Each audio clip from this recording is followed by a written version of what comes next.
এই যে এক টুকরো কাঠ দেখতেছেন না, এই এক টুকরো কাঠ দিয়ে আমি অসাধারণ ক্রিকেট খেলা স্ট্যাম্প বানাই দেখাবো। এই স্ট্যাম্প বানানো হবে কাকা এই কাঠ দিয়ে? হ্যাঁ এই কাঠ দিয়ে সম্ভব? হ্যাঁ সম্ভব। আচ্ছা ঠিক আছে, আমাদের আমি দেখাচ্ছি তো। আচ্ছা দেখান তো কিভাবে বানান। আচ্ছা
এই যে দেখেন স্ট্যাম্পটা তৈরি করা দেখালাম।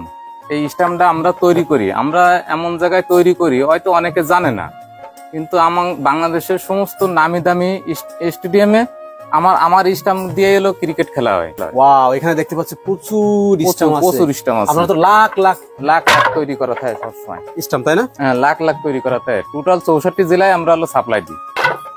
এই স্ট্যাম্প গুলো তো মজবুত হবে কাকা, তাই না? হ্যাঁ মজবুত, মানে খুব সুন্দর মজবুত।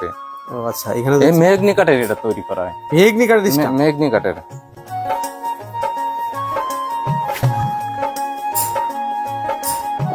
এই যে কাঠ হলো এই যে আমরা সোয়ামিল থেকে এই যে মেঘনি কাঠ, এই যে অরিজিনাল মেঘনি কাঠ। এই যে দেখলি তো বুঝতে পারতেছেন তো, সব আইনে যে সাইজ করে রেখে দিয়েছি যাতে বেকায় না যায়, এই জন্যই একটার পর একটা দিয়ে সুন্দর করে সাইজ করে রেখে দিছি।